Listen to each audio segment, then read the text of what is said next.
Go. Okay, so we're learning today La Lias Nishmas Asher Zelka Ben Shol Yitzchak Cohen, Mrs. Simon's late father, Yitzchak Bracha, and also for Yosef Ben Yaacov. What was his last name? Yosef Ben Yaacov. It's your dad, right? My father. What was his? Orenstein. Orenstein. Very distinguished family, by the way. Okay. Ginyagol by Chayur Rivka for Shalema, and also Moshe ben Saraleah, who's undergoing a major procedure this week, and Yosef Chaim ben Shoshana Menucha for Refuas HaNefesh v'Halev.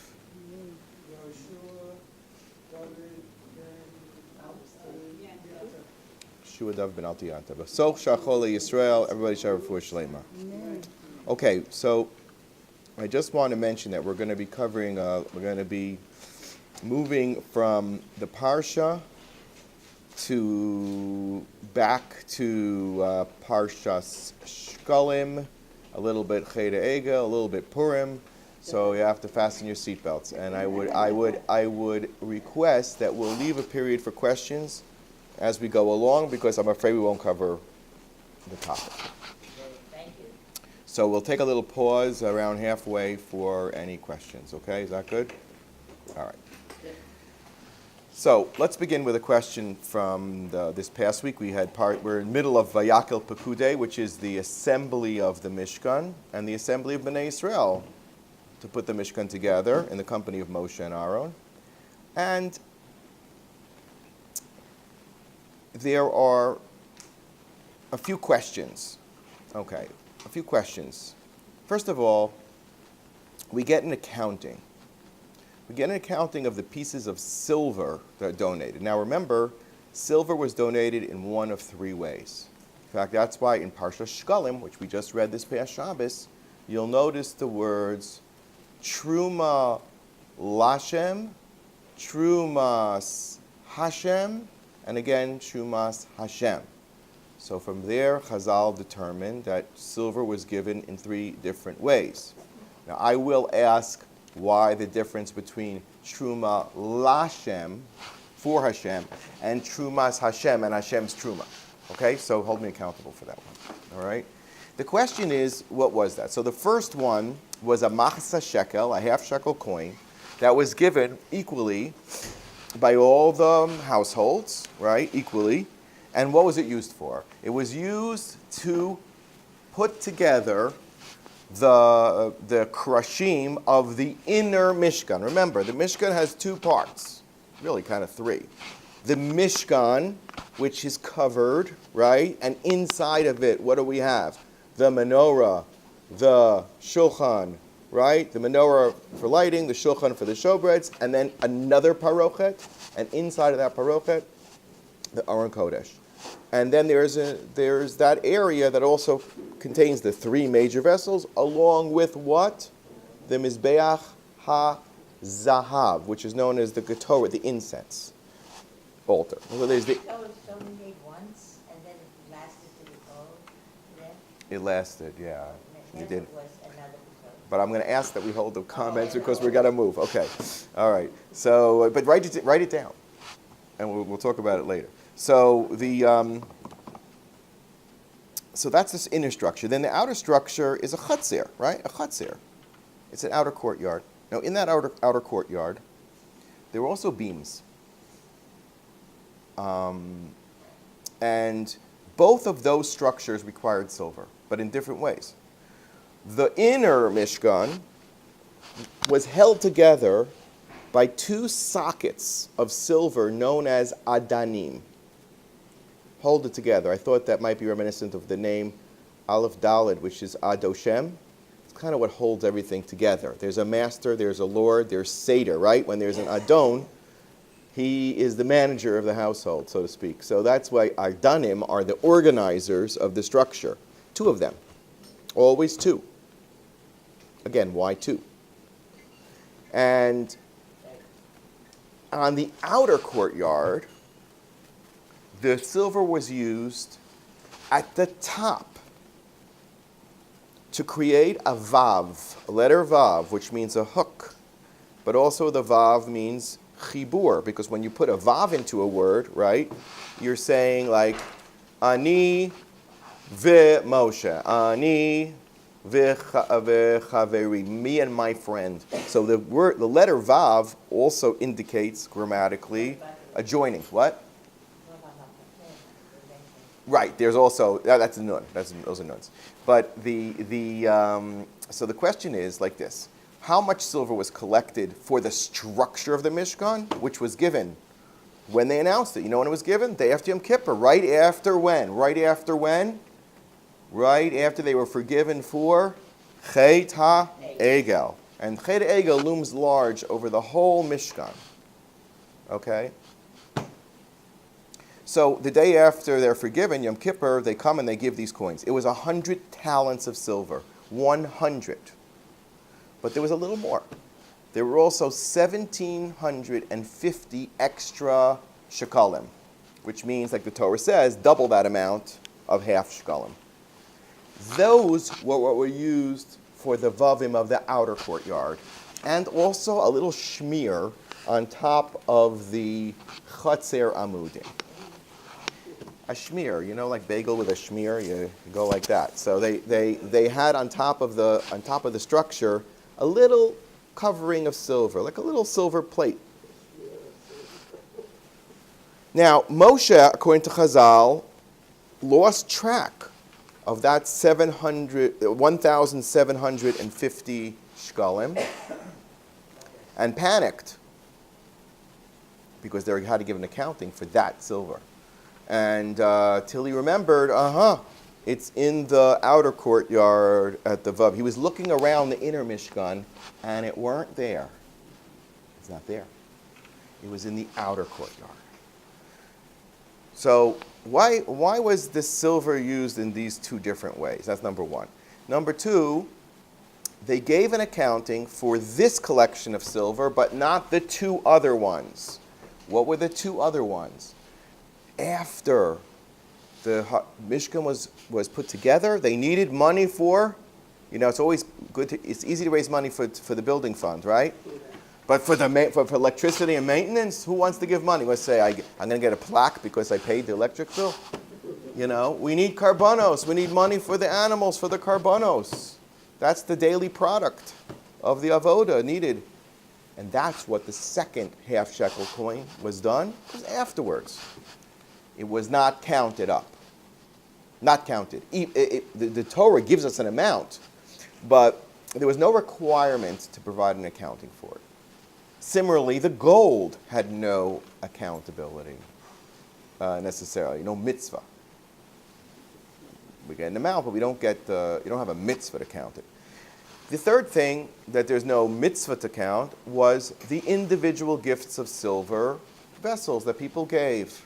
So there was Truma Lashem, there was Trumas Hashem for Karbonos later, and then there was Trumas Hashem for whoever wanted to give. You have a nice silver bowl, give it.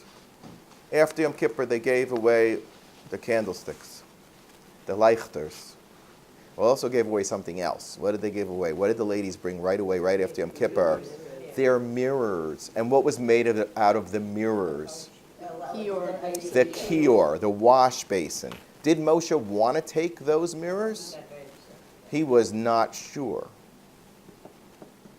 He was not sure. So Hashem says, what are you talking about? These are the Holy of Holies. It's like Shir HaShirim. They didn't know what to do with Shir HaShirim because it seems to be a very physical love story. What does this have to do with Kedusha? No. It's Kodesh Kodashim. It's the holiest of the holy. Because holy intimacy is exactly the metaphor that Hashem is looking for. We'll get into that more later. A holy marriage. We want marriage. We want sanctity. There's nothing wrong with it. So what did they do with the mirrors? Something strange. The story is a little bit strange. What did they do? Who knows the story about the mirrors? What does the Medrash say? They used to go out to the fields.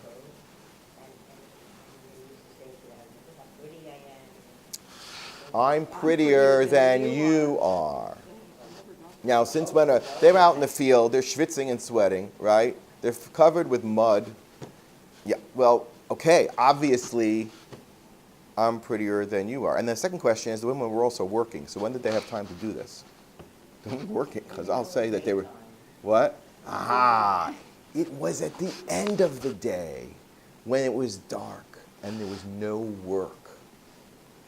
Then they took a risk, and they went out into the, because they probably didn't, the men didn't go home. There were no homes. It was Nebuch like the concentration camps of the Nazis, Yimach Shemam Zichron. The men had a lager, and the women had a lager. And if you tried to go back and forth between them, you risked your very life. And yet the women did risk their lives and took what little personal possession they had and connected with their husbands and thereby kept bearing children for the future, even though what was supposed to happen to those children? They would be murdered by the Mitzrim and thrown into the Nile. So that's even more Mechiras Nefesh. You're going all this way. You're risking your life. And even if you succeed to have a child, who says that child is going to live? And all of this for what purpose? To create Tzvios Hashem. Remember the Lubavitcher Rebbe used to have this campaign?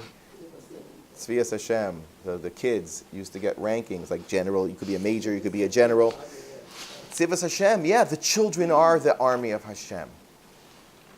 And because also that word is used for angels. And they are like little angels. They're like little kruvim. Children were made to look like angels. So that we'll love them and we'll understand that they're holy and not just small. And the kruvim are pictures of children. So, okay. So why wouldn't Moshe want to take that? Because he said, although it's very noble, but it was more of a, a physical thing and a vanity thing. So I'll ask you a question.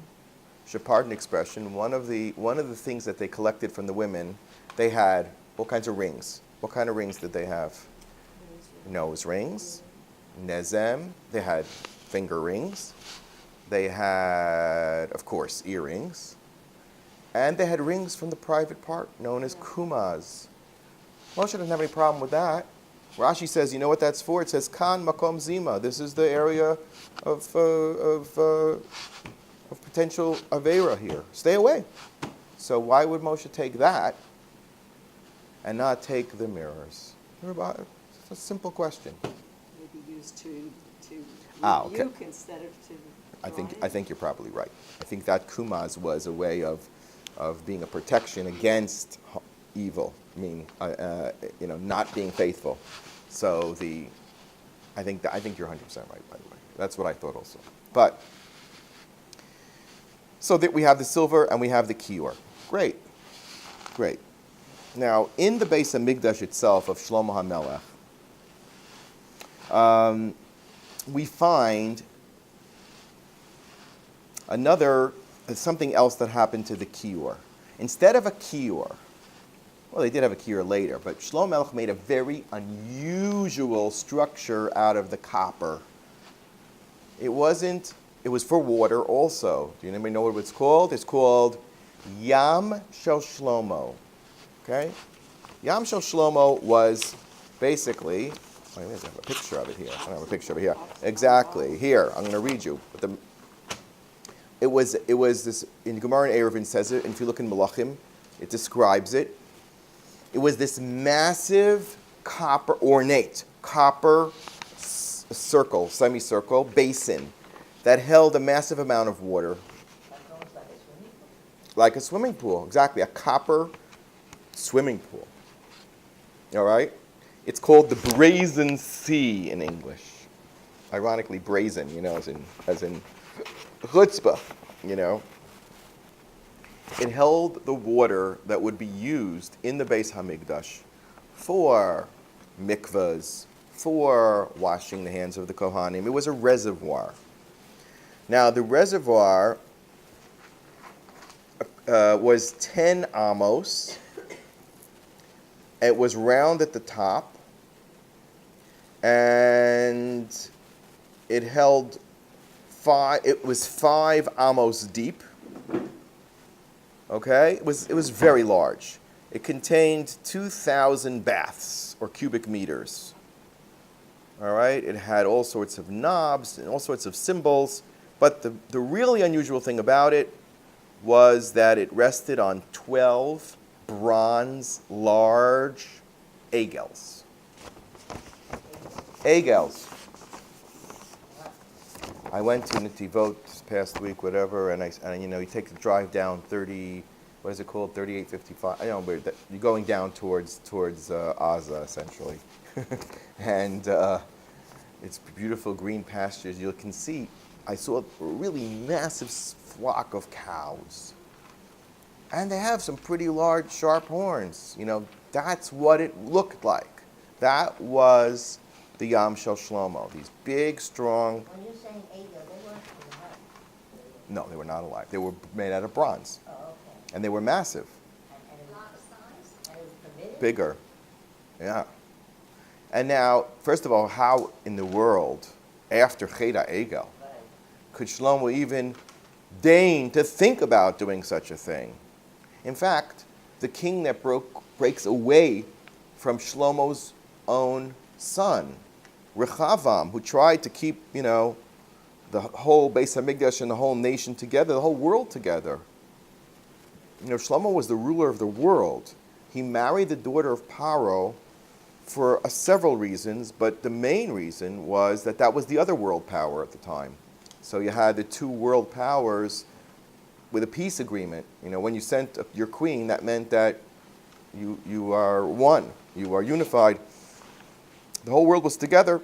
Comes along Yeravam ben Nevat from the tribes of which tribes did he come from? Ephraim, the son of Yosef HaTzadik. And what does he do? Tears away 10 tribes. And that's the beginning of the end. And what does he do? That's right, to keep the Jews away from Yerushalayim. He puts an Egel all the way in the city of Dan, in the northern city of Dan, and another Egel on the lowest city of Ephraim, which is Beit El. Beit El today on the West Bank. The kingdom of Yeravam and Nevat, which was the 10 tribes, began at Beit El, because that's right after which Shevet? Right after Shevet bin Yamin.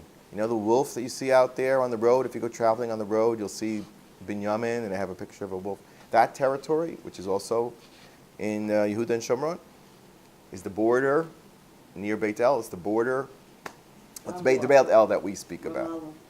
Ramallah is even closer. No, Ramallah is in Binyamin. Ramallah is in Binyamin, which is. We'll get to that in a second. That's why it's so painful that in the heart of Ramallah, which is the heart of Shevet Binyamin, what's there? Mukada. What's in Mukada? You know what Mukada is? The burial place of Arafat Yamach Shemo V'Zichro.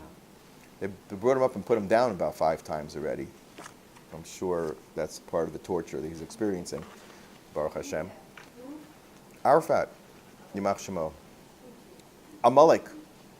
Amalek is in the center of Shevet Binyamin. Consider that for a second. And we're going to explain that too. Baruch atah Adonai Eloheinu melech haolam, shahakol nivrei. So, that was the Shiur, Shlomo's Yam, with the 12 oxen, 3 on each direction, was the entrance point. At the entrance of the Beis HaMikdash, and the 2 giant columns that entered, Yachin and Boaz, on which the whole Beis HaMikdash Ki'ilu rested. And they represented the structure of the world. Hashem, the pillars of the world. Right in front of it, 12 Egels. How could that be? How could that be? Now I'm going to tell you something wild. Okay, you ready? There is a very deep connection between these 3 matters. What are they? The Mishkan, the Ched HaEgel, and what else? We just said about Yosef, Mechiras Yosef. What's the common denominator here? Well, there's one medrash that you should probably all be familiar with because Rashi brings it. When it came time, and they pressured Aaron, and by the way, who did they kill before they Hur. pressured Aaron? Hur comes from whom? Miriam. From Miriam, right? And he represents which tribe? Yehuda. So Yehuda was pushed aside. Now Yehuda is the one that brings who together? Yosef and Binyamin, right? Binyamin is the guy who connects Yehuda and Yosef. We get rid of Yehuda. And then who comes? Then Aaron, for some reason, throws the gold into the kur, to the furnace. But that's not all he does. He shapes what? An Egel. Not clear that he shaped it three-dimensionally. It could very well be, according to the second shot in Rashi. Rashi describes it like charat haluchos. Charat means to scratch on a tablet. That he might have scratched out a two-dimensional image of a shore. And how did it get to be a living, walking, talking thing, which is what they all got excited about? There were two possibilities. One was Micha, our friend Micha. Micha is the baby from Shevet Dan, baby from Shevet Dan who was in the walls because they killed, if they didn't have enough bricks, they put in babies. And Moshe was so appalled at this, he davened to Hashem and said, save the children. Hashem says, you think there's no cheshbon? These are future Rishoyim. And their dying this way is like a kapara for them and for the Jewish people. Don't mess. And he says, no, I can't handle it. You got to save the baby. Okay, saves the baby. That baby then becomes his sidekick. Because if you save a kid, you got to take care of him. And his grandson, Moshe's grandson, was priest in that house. Oh, so what happens? So Micha goes along with Moshe when Moshe was doing the most important thing before leaving Mitzrayim, which was what? To pick up the Atzmos Yosef. And how did he do it?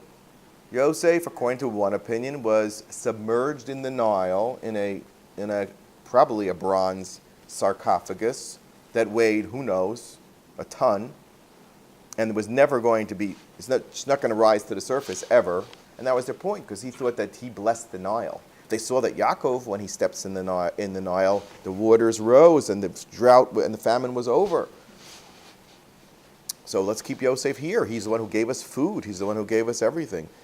No, Moshe has to get him out. So what does he do? He has the name of Hashem, and he also takes a tas. He takes a plaque, probably of gold, scratched onto it, much like Aaron scratched out the words, Alei Shur, rise, O Shur. Why is Yosef compared to a shore? Because that's his bracha by Yaakov Avinu. Yaakov compares the tribe of Yosef is Bechor Shur Hadar Lo. He has the power of the ox. Now, what does the ox symbolize, by the way? The ox symbolizes he's the melech of the domesticated animals. Right? Each one of the types of animals has like a melech. And their images are on where? On the Merkava. And where is the Merkava supposed to reside? Right in the Kodesh Kadashim. And that's why Yecheskel, when the first Beis HaMikdash, he saw the prophecy is going to be destroyed, he says that the Merkava already left. There's just a building now. But the Merkava left. And what did he see?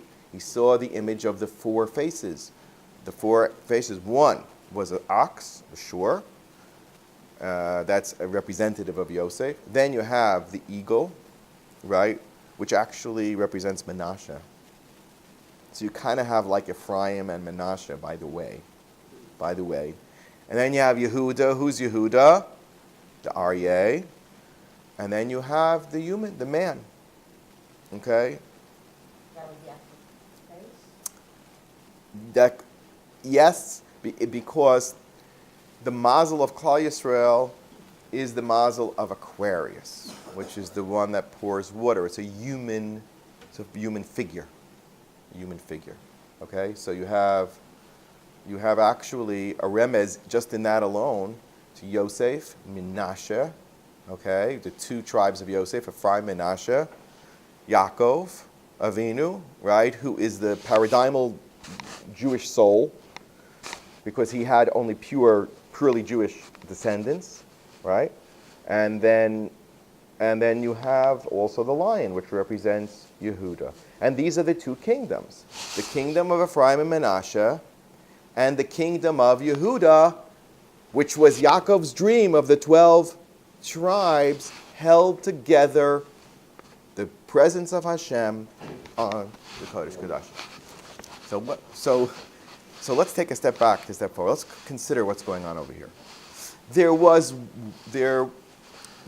way that melted gold became a walking, living, breathing Egel / Shiur, which was one of two ways. There were, we said Micha, right, the story of Micha, where he picked up that little piece of whether it was gold or I don't know, and it said Ale Shiur, that brought up the bones of Yosef, and he throws it into the gold mix, and out comes the Egel HaZahav. So we see a direct connection between Yosef and the Egel HaZahav. Now, there's a medrash that takes it, that kind of fills in that picture. The medrash says, and I found this medrash, it's in Shmos Rabbah, Parsha Pei Daled. It says, V'hine kama alumosi v'gam nitzava. Yosef tells the dream that got the brothers angry and says, my aluma, because that's what the Shiur is. Shiur is the domesticated animal. What do you do with domesticated animals? You farm. And what do you bring? Bread, lechem. You've parnasa, bekitzer, parnasa. So he says, I'm going to be the source of parnasa for you. So Rav Levi v'Rebbi Acha had an argument. Rav Levi amar atidim atem lasois elilim. This is what the brothers said. Ilmin lifnei agalav shal Yeravam. Okay? In other words, and they're going to say Elokecha Yisrael. The brothers came to Yosef and said, you want to be our king? King is, he's got to bring the parnas. The main job of the king is to provide prosperity and security. If you don't have security and prosperity, the first bracha, Yirechecha Hashem v'yishmerecha, right? Parnasa and safety. Then we'll talk about fancy things like chen and spirituality, but tachlis, a house and a parnasa. Right? Tell that to the kola guys. I'm still trying to convince my son to join a kola that pays something. He's purely l'shem shamayim. All right? God bless my daughter-in-law. So, that's what she wants. So the brothers say to Yosef, you have no right to claim yourself as king. Your gashmius power is, which is, the northern kingdom is really where the economic power of Israel is. The south is basically Negev. The territory of Yehuda can produce wine, it can produce oil, but it's not farmland. It's not, right? So he says, your economic power is going to lead to two Egels, Gashmias, that's going to lead astray the Jewish people. As it says, Vayishman, Shuran, Vayivat. They're going to get rich and they're going to rebel. So that's you, Yosef. We can do without your contribution here. We're going to kill you. So what does Yosef respond? He says, before my descendant Yeravam makes Egels, you guys, like Levi, specifically Aaron, who comes from the tribe of Levi, are going to be making an Egel Azav a lot before my descendants, 500 years before. That's the conversation. So what do you see? You see that somehow this idea of the Chet HaEgel and the sale of Yosef are really one concept. It's one concept. Okay? It's really the central problem of the Jewish people. Now, then and now. and it's all the same. So let's go a little deeper and understand how exactly they connect. You can probably think about it, but let's understand how exactly they connect. Well,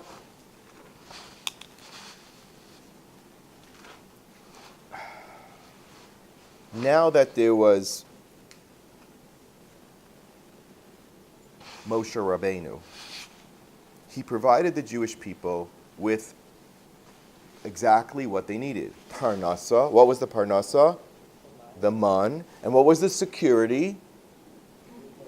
Right, okay, right. And that's what the people saw, including all the converts, all the michas that Moshe saved, thousands of michas, 3,000 of which got slaughtered because they openly served the Egel, right? They came to Aaron and said, listen, we don't know have that guy Moshe anymore. How are we going to get through the desert? How are we going to survive? We need somebody, we need somebody to go in front of us. Who used to go? Who was going in front of them? Moshe and the Anan. So 1 second. Moshe may be gone, but where's the Anan? They still have the Anan. What are they complaining about? You know, the Anan would bring them incredible stuff. Would pave the way, you know. Better than 38. You know, you could actually travel. They didn't go on rocks like this up and down. Hey, Derech HaMelech. Enemies that were hidden in the mountains got crushed. They went out to the tunnels. You know, like our enemies build the tunnels all around, north, south, east, west. They got crushed inside the tunnels by the cloud. Everything was good. So what are the people complaining about? They have the Amud Anan. So Rashi gives the answer. Rashi says the Satan came and made it very dark, be'ir buvia. They couldn't see the Anan. They couldn't see it. Because there's two midrashim. One is that Satan made this huge mixture of darkness and no one could tell what's going on. The other is that he showed Klal Yisrael what? What did he show the Jewish people? The fact that Moshe was dead and lying in state, so to speak. Rashi doesn't say that centrally. He quotes that first thing, that Satan made it dark. So now I got you. Why did Satan make it dark? Who cares about dark? It's dark every night. What's the big deal? The answer is they couldn't see the Amud Ha'anan on an Aish. Now we need something to lead us. So Aaron comes up with a brilliant idea. This was my shot, but I also saw it later elsewhere. There's a fellow here. His name is Baruch Rosenblum. And he wrote online something to this effect. So Aaron said, no problem, but we're not going to do Avodah Zarah. Let's do something Jewish. What's the most Jewish thing, other than Moshe, that led the Jewish people through the Yam Suf? How did they get through the water? What opened the water for them? Do you know? Two things. That's right. The Mechiras